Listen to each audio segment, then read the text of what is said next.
Naka Hello? Hello?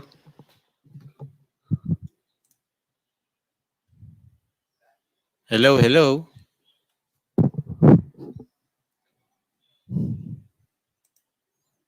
Hello? Everyone can hear me?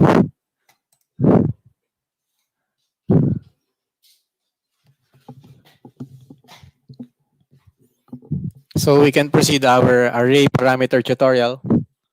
Nice. Thanks, Beth. Thanks, Kiko. So we're good to go. Okay. So array parameter. So basically for array parameter, it's used for repeating elements. So when you said repeating elements, for example, you have this element and you want it to go along with the length of your family and then multiply its number. So in a certain distance, of course. So basic array parameter is used by, of course, an array tool, and then it is associated with a integer parameter. So an integer parameter gives you the number of how many repetition of that element. For this example here, we have two element currently. By the way, in an array, a minimum number is two is two. So it cannot go lesser than two. So when you array an element, the minimum number is two. So for example here, I'm gonna put a number four. So the element will show a four element of that arrayed family. Okay, so the usual scenario of doing an array is like this: that you put the number of the element manually, and you put the length or the width of the element manually as well. But our aim on this tutorial is to learn how to make it as a smart array parameter, that when you adjust the length automatically, the number of the element based on a certain spacing will be automatic.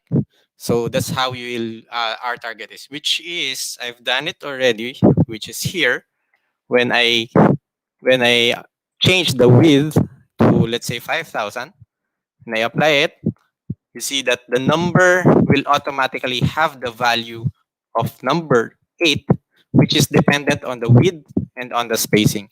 So that's how we're gonna learn on this tutorial, or what we're gonna learn on this tutorial here.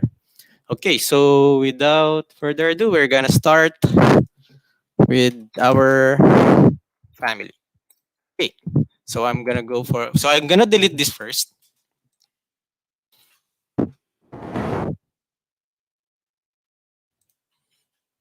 and then I'll go to the reference level, and I will load this family. By the way, I'm using here a face-based family. That's why you can see a existing extrusion or face here. So what we're gonna do, we're gonna load this one to our family, which is this one, all arrest system FB1. Yep, override the existing version, and then I'll go to the reference level. What is that family? It's a full arrest system family. So it's used for the deck, roof that are needed some safety measure, which is the full arrest. This is where the maintenance guy hook up their what you call that, the safety safety belt and safety hooks, I believe. Yep, if I'm not wrong. So there. So now we're gonna put the component using the CM command, or the component command. Since it's a face base, there's an option of a vertical face, and we can also put it on a face of an element, also on a work plane. So what I'm gonna use is to put it on the face of this element, which is the frame of my fall arrest system. So I'm gonna host it there. So just pick it there. Okay, so it's hosted on that face. Hi, anything. So now, if, for example, you have already the element here, you can just simply align it on this center. So we already have the presets of all the reference planes because we have done it already. So the thing is, these are just basics of extrusion sweeps that you just simply do some extrusions or some reference planes. Just remember when you're doing a family, always put a reference plane first before you put an element so that the element will be hosted to your reference plane. I have a tutorial video of the basic of how to use the form tools of the element and using of reference planes. Just check my channel for the video of the basics of the very basics of the Revit family. Okay, so I'm gonna align this to the reference plane. And one more thing, when you are aligning to the element, make sure you are aligning to the reference plane, not to the element. If you saw something like, if you are aligning to a certain line like this, it won't be that intelligent because it's an element also. It's not a reference. So it should be a reference plane to be attached to the element to be attached to a reference plane. So when I align here, align this element here, which is for my uh, anchor cable face base family, and then lock. Okay. Then the center, then lock. So this will be my first element. So in array, we have two types. We have, when you command an array, we have this move to second and move to last. They have uh, different um, behavior in terms of the family, in terms of arraying the element. So you have to be sure on how you wanted your family to to behave. So for example, I'm gonna use this last option because I wanted the family or the Revit, the anchor family, to be equally divided based on the length. Okay? So what I'm gonna do is I'm gonna command the last after I click the array command. Okay? I'm gonna select the anchor family and then array, and then I'll click the last. By default, it's on the second. So I'm gonna click the last option, and then I'm gonna click the center reference plane here to the center reference plane of the other end. So by the way, this one, I already prepared the reference plane from this end to this end. Okay? So after you command the array, you'll notice that there is additional dimension parameter that is here. That is the array control command. So that will be the integer parameter. So after you command the array, you should align the last element that you did or that Revit just showed you from here to here, which is this second element. You must lock it to the reference plane, like what we've done here before for the first element. For the last element, I'm gonna align it to the reference plane again. Oops. So you see that when you hover your mouse here, I quickly click the element, but it is not the reference plane. So it's wrong. So that's why I canceled it. So it should be the reference plane to the element. Okay, then lock. Then from here, since we have already this element, I can just simply put the number here, like 4, 3, 6, okay, even 20, but it will be so close to each other. So what we need is parameter that will really divide this element into equally division or based on the certain spacing or a minimum spacing that Revit will have, minimum maximum. So from here, once I have already the array parameter here, I can just simply click this element or this dimension element, and then I can just put a label on it. Labeling this parameter. So previously I have already this, but for our discussion sake, I will create a new one. I will just simply call it n or number. Okay? And then under the group parameter, under other. When I click OK, so now we have this parameter. So previously, before we started, I already created some parameters here. So family types, under family types, we can open this. And then I created a parameter which is called spacing. So for us to avoid this, we can just simply delete this first. Then this spacing will dictate how will be the behavior of our family. So from width, the spacing, and the number. So that's the three elements that we needed. So when we need to have it divided equally, we can just simply we can just simply create a formula from the width to the n, and then divided it with the spacing. So my spacing is 600. So the width is 2000. So the element will be three numbers. So when I click OK, apply, oops, there's an error. Instance parameter. Oh, okay. So this error tells me that my width is in instance parameter instance type sorry instance parameter, whereas the n is on type parameter. So meaning we cannot have an instance parameter be dependent on a type parameter. So what we can do is we can just simply click the n and modify, and then click the instance type instance parameter. Okay, then we can just simply click apply and then okay. So now when we have this, let's say 10,000 there. So it is a multiplied element already based on the width. But there's a uh, there's a downside in this type of arraying using the last command. So there's a difference between second and the last. The difference is when you are using the last for a array, it won't give you the exact spacing based on what you needed. You see here, this is 690. Because what Revit is doing is making it equally divided based on the first element to the last element. And then it will divide according to what the n value is.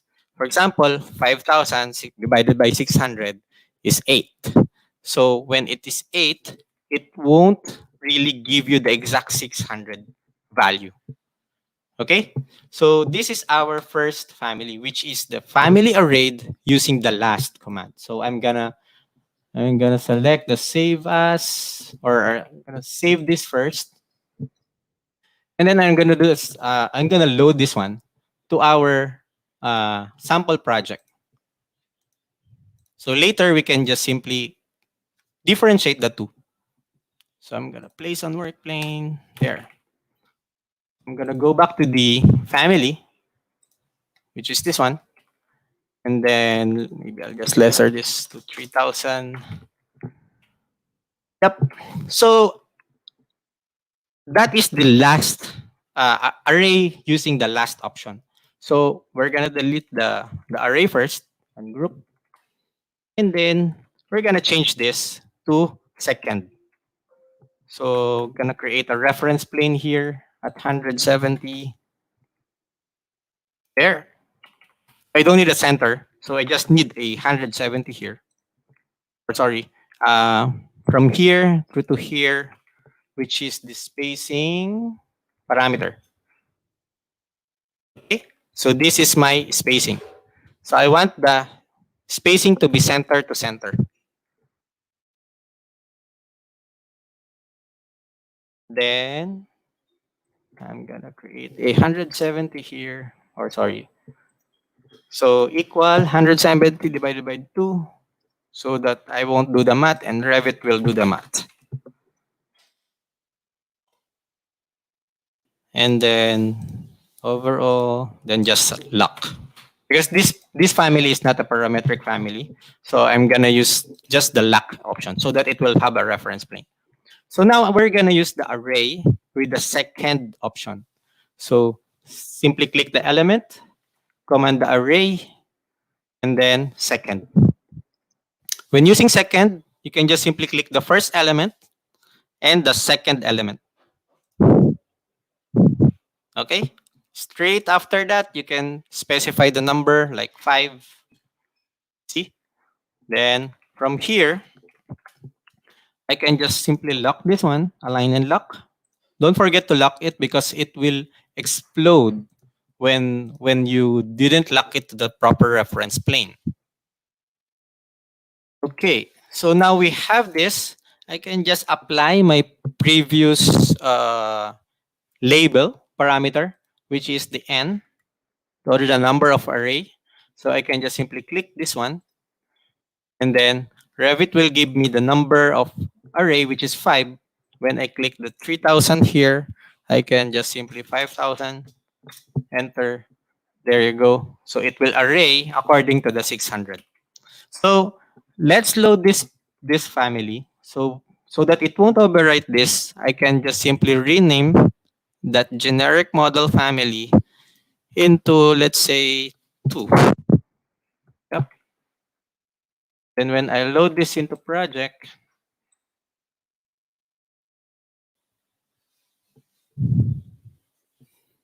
place on work plane, there you go. So we have two types of family. You can see the value is 5000. This one is also a 5000. And they are both numbered as 8. But you can see the difference of the arrayed using second and the arrayed using last. So it depends on how you needed it uh, to behave according to what you needed. So when you need it to be equally divided without a specific dimension, then you use the last. When you need it to be very, very specific to the dimension and will stick to that dimension, then you will use the second. Okay, so that's the thing. The second thing is when you are doing this kind of array, make sure that you are not offsetting from center, because it will create problem to you that when you adjust the width, let's say 7,000, it will adjust on both sides from left to and right hand side. Whereas if you're doing this kind of family, what is best way to do is to fix one point and then let the other end to be the free end. So that when I drag this, it will fix this element, or when I change this dimensioning, it will just fix this far end. I have I have two tips on this one to know which is the starting point and which is the end point. Usually, I use the control tool to indicate where is the fixed point. That's why when I'm creating a family, I always use the control tool, even though I don't want really to have that flip tool or anything. So we can just simply put it as an indicator that this is my origin. Remember my last tutorial, if you are there, I discussed about this specifying the origin of your family. And then I pin this. So from pinning this, it will indicate that this is the fixed point. For me to indicate that one, because if I don't have this, when I load it into project, I won't know where is the fixed end. And unless I adjust this. But visually, when you have that flip tool or the control tool, immediately you know that this is my fixed end. And if the good thing about it, if you need to mirror it, this will be the mirror line. So you don't have to command the mirror. So that's how the control tool for your Revit family is. So, but you can still adjust this using this shape handle if you wanted to. But the thing is, for adjusting the dimension using the instance parameter, it will just fix the other end. Okay, so you see this family has a limitation. So okay, by the way, before I proceed, Any other question with that difference between the second or the last parameter? Everything is good? Thanks, Gabriel. Abrel. Thanks, Yamin. So, do you guys get it? Or any other questions? Because I want to proceed with this limitation. Because you see, when you drag your mouse here to the minimum, there's a limitation. The family just crash. So it has a limitation in terms of the minimum, but there's no limitation in terms of the length. Yes, thank you. So you removing that limitation for an array family, because sometimes there's a very small area only that you just need some two elements that you don't need the array to be activated. So there's a trick there using an if rules. So last time I teach you the if rules with the removing the limitations or providing the limitations of an angle that it won't overextend the angle. So in an array or linear array, you can also put a limitations. So or limitation. So when you edit the family from here, or sorry, on your array, this one, remember that I have the reason why I put an and because I'm gonna teach you how to use the if and if you have a long name of parameter like the number of anchor in a width, it's very difficult to put it in the formula. So that's why I put n first. So we're gonna change the label of this n, and then we'll just create a new parameter, and we call it as if n. Of course, we're gonna use instance because the n should be instance. If n will be instance as well. So we can just click OK as instance parameter. Now, in our formula here, we're gonna use the if. So I'm gonna expand my window, the dialog box. Okay. If n is less than 2, so when you're using if, you have to do the condition first, and then the separated by a comma, and then what is the what will be the behavior after the condition? What is the true if the condition is true? What will be the behavior of the family? So if it's less than 2, I want it to be 2, and if the condition is false, that will be your next condition, which is just follow the value of n. So that's how the of course we need some parentheses to separate it from our if rules. So the condition is if the condition n is less than 2, meaning it's 1 or 0. So if it's less than 2, what will be the value of n? So it's 2. If it's more than 2, because the condition is false, it will just follow the value of n. That's why the if n here is 8, because the n is more than 2. So, for example, our spacing is 600 and our width is, let's say, 600. So 600 divided by 600, carry 1, borrow 2 cannot be. No, just kidding. So it will be 1. So when I click here, by right, that's why earlier it has an error because the value of n is 1. And I told you earlier when you are commanding an array command, minimum value of an array is 2. So that's why it has an error. Now, using these if rules takes out that limitation from your family. So when it has a value which is lesser than 2, my family now gives me the value of 2, not the value of 1. So let's click OK, and it keep that way. For example, this one is even lesser, 500. So basically, it's already negative or still 1 because Revit cannot show negative value. Okay, so when even though you have this not really divided by equally to the 600, it won't have an error anymore. Okay? So when I load this into project and overwrite my existing family, now even I drag this accidentally to this point, it won't have anymore that error like the previous error earlier. So that's how you control your family using an array tool or using using second and last parameter. Yep. And using if rules, you can remove that limitations. So this one I won't do the limitations here. So it's just the same. So yep. Any question?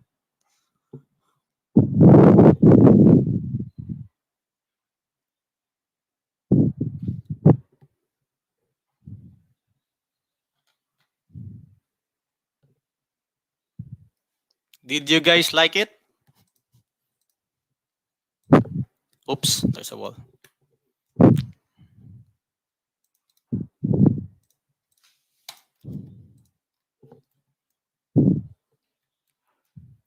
Nice. No question. So with that, maybe I'll end this video with this. So you just drop me a questions or comment down below what questions do you have after this video. You can try this one out if you wanted to. I'm using 2020 by the way. So yep. I guess I'll end the live tutorial now. Thank you so much for staying and thank you so much for watching and supporting my live video. See you guys again next time. Thank you. Thank you. Thank you, Kiko. So I'll end the video and thank you. Till next time. Just message me with any subject that you want to about Revit. Thank you guys. God bless. Bye-bye.